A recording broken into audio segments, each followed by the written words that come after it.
What's going on, everyone? Welcome into DodgerHeads presented by DodgerBlue.com. I'm Scott Geirman. I'm out here with my managing editor, Blake Williams. How we doing, buddy?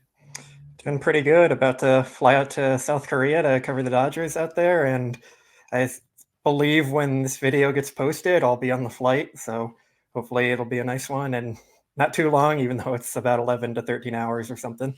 I know I'll be checking in on the time difference there, but last minute things, anything you're super excited for? I feel like trying the different foods. Everyone has been hyping that up in all the chats when they've been joining us and everything. So I guess that one, but also just going and seeing the Dodgers actually getting the season underway, being in North Korea or South Korea, and hopefully going out to see like the DMZ and right by North Korea. That's something I want to do. And so, yeah, looking forward to that stuff. Absolutely. So we have to do this because we need to. It's a pressing topic around Dodger camp, the team. Something that the Dodgers have already addressed is what's going on with Gavin Lux, shortstop position. Slide Mookie Betts over there pretty fast. That's the decision that came down. Dave Roberts said it's permanent for now. So it's something that we should definitely monitor. We've had conversations at length about it because for me, it's sort of an opinion that, or a topic that shouldn't be really the talk of what's going on with the Dodgers. And they need to figure it out sooner rather than later if they're going to be patient with Gavin Lux and see what he's got, or if it's an area that they need to make a move, if there's something internal other than just moving Mookie Betts to shortstop, because we don't know how that'll project long term. What have you seen so far with the flip between Gavin Lux, Mookie Betts? Is it something that's a pretty big pressing area?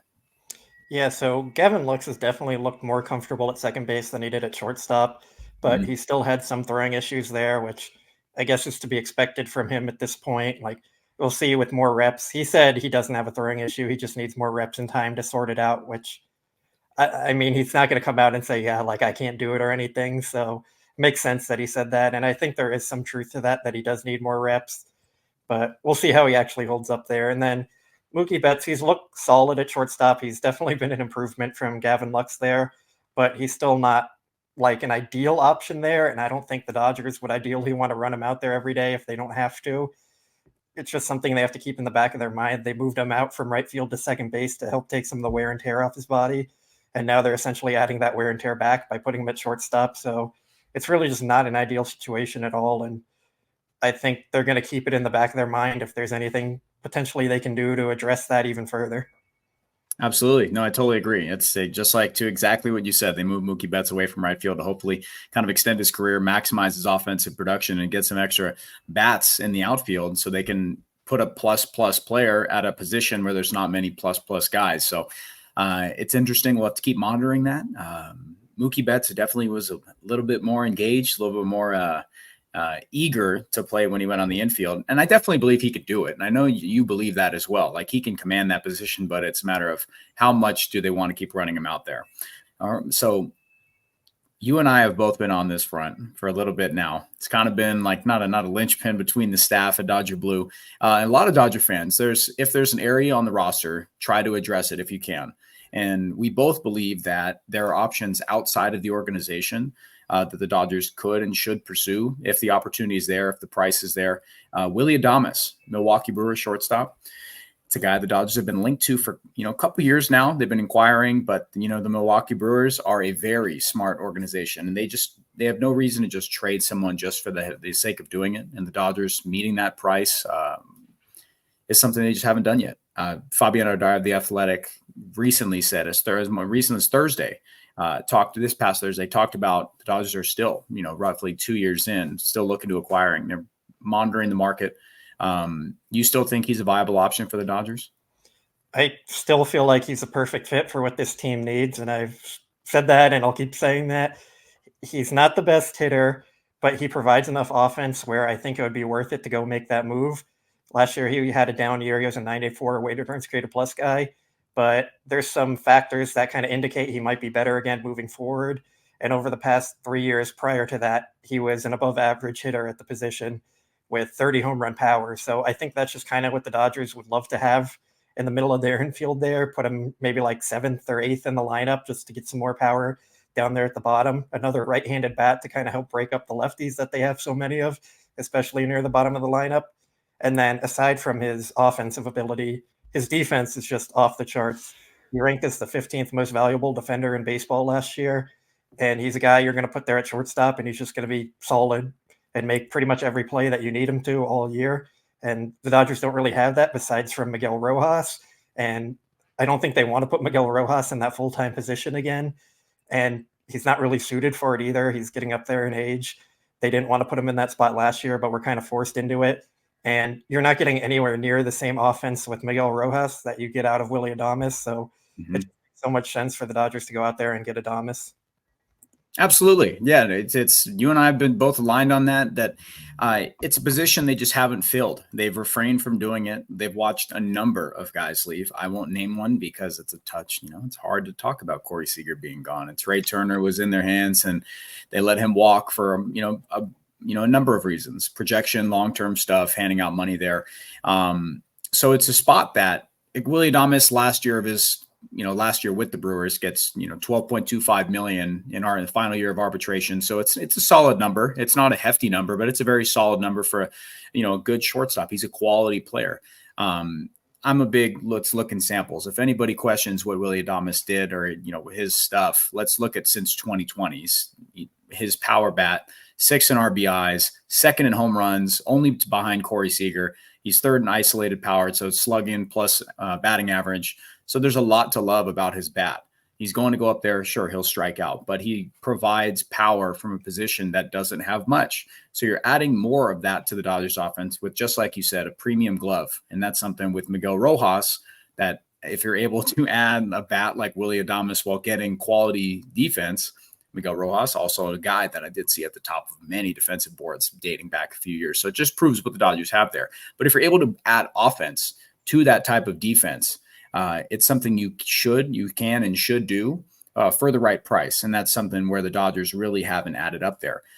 Willy Adames has been reliable since 2020. He's 5th in innings played at shortstop. So he's a guy who is going out there. He is playing. He's avoiding those big injuries. But also the value I think that we're missing, and I think you understand this as well, is once you get him in the organization, he's a guy you might want to give a multi-year contract to and extend him and keep him around. What do you think about that? Yeah, so Adames is, of course, a free agent after this year, which good and bad for the Dodgers if they ended up acquiring him, because that would, of course, bring the cost down to the prospect level. They'd have to trade back to the Brewers, but on the other hand, they'd only have him for 1 year. And it's sometimes tough to pay up for rentals, but we've seen them do it in the past, namely with Mookie Betts. Then they went out and signed him to a contract. They did the same thing this offseason with Tyler Glasnow, went out, signed him to a contract. So it's not something the Dodgers are scared of doing. And I think it would make a lot of sense to keep him around for the long term, because I'm not sure they have a shortstop in their organization who's going to be ready to take over in the next few years. There might be some guys down the line, and Trey Sweeney could also be a potential option, but there's also scouts who say he's going to have to move off shortstop. So there's a lot of questions with their minor league shortstops. And I think Adames is a guy they'd want to go out and pay and keep him around if they want to acquire him. The problem is I think it's going to be very pricey and more than a lot of fans are expecting. Like, I know you have some numbers to back it all up, but this is a guy who's comparable to Dansby Swanson, who just went out and got paid by the Chicago Cubs. I believe it was last year. So you're going to be looking at a pretty significant deal for Willy Adames, but I do think he would be worth it for the Dodgers. Yeah, absolutely. In a market that's very void of when players like Willy Adames, shortstops in general, become available, you have to lock them up. It's just a lot of what you see when there's a lot of demand and not a lot of supply, that price gets driven up there. And that's just what it is on position wise. So getting a player like Mookie Betts who could do that is why it's so valuable. So, but again, it's also a thing that's not optimal for what probably the Dodgers organization has in their plans for him. What would the type of cost? I know we're just speculating here. It's hard to kind of gauge because the Brewers are weird and you don't fleece teams like the Brewers. Just some quick thoughts. What would a move for Willy Adames take for the Dodgers to bring him in now? So you'd be looking at a significant return, but I don't believe you'd be looking at like the top name in the farm system. Like Dalton Rushing would be off limits in a deal like this. If you look at comparable deals in the past, like the Mookie Betts deal, that's one that everyone knows about. They traded out Alex Verdugo and Jeter Downs, and it was a good return, but Mookie Betts is a far better player than Willy Adames is. He's one of the true superstars in the game. So you're probably even bringing the price down quite significantly from that cost. So the Brewers have their own views on all these players and everything. So it's really hard to put names exactly to it. You look at what they got for Josh Hader. They got some solid prospects, but nothing like too amazing that blew anyone away. You look at the Corbin Burns trade. They got some more solid prospects, but nothing that blew anyone off the table. So I don't think you're going to be looking at any of those top names in the Dodger farm system. I think Nick Frasso might have been a guy that would interest them, but with his injury, that's probably not something they'd be looking at. I think there's also a path where the Dodgers go and trade Gavin Lux to either them or maybe in a 3-team deal to get the prospects back that they need. And with the team control that Lux has, I think they could get a prospect to keep for themselves and then some to ship to the Brewers. So they have some options. The Dodgers, of course, have the farm system to get any deal done. It's just about finding that matchup on the value of the prospects that the Brewers see and how they view their own system. Yeah, absolutely. What type of ceiling? What's the most? What is there a name right now currently? I know this is tough. I know. If we toss out a few, Gavin Stone, Emmett Sheehan, Andy Paez, who else can we toss in there? We'll stay right there. Of those guys, would you be willing to part ways with any of them for 1 year of Willy Adames to get him in and then extend him without that? Let's just say for the 1 year, and then we'll talk about that. I don't think I'd be willing to give up any of those guys for 1 year deal. Mm-hmm. If it was like the Glasnow deal where it's trading for him with the extension already, like pretty much inked into it, like then you could maybe talk me into it. But no, I think those guys are going to have to be off limits in a 1 year rental. For sure. It's important. It's important just for the knowledge of understanding how high, like just so people don't know the prospect ranks. They don't know how impactful of a move that is. Those guys are ready to contribute to major league rosters. Paez, we'll see. He's had a great spring so far. But Gavin Stone, Emmett Sheehan are arms that can contribute into the big league club. So that's where I want to just get a baseline of where people can kind of understand that it will cost, but it's someone that isn't proven in the bigs yet. So there is a threshold, and the Dodgers might not want to go there. We have a feeling that it's because the Brewers want someone who's ready to contribute to a major league team. And that's where, again, that team control aspect comes into it. Contract-wise, and just like you said, it's going to be pricey. He's dating back to 2020, same type of WRC plus a Dansby Swanson. So we're looking at something that will be a pretty substantial contract.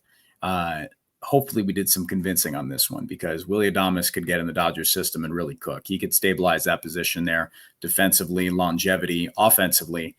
And it's just something that would kind of remedy a bunch. But I think that the Dodgers are going to give Gavin Lux a little bit of leeway. I don't know about you, but I think they're going to let him try to figure it out, whether it's in AAA or on the major league roster.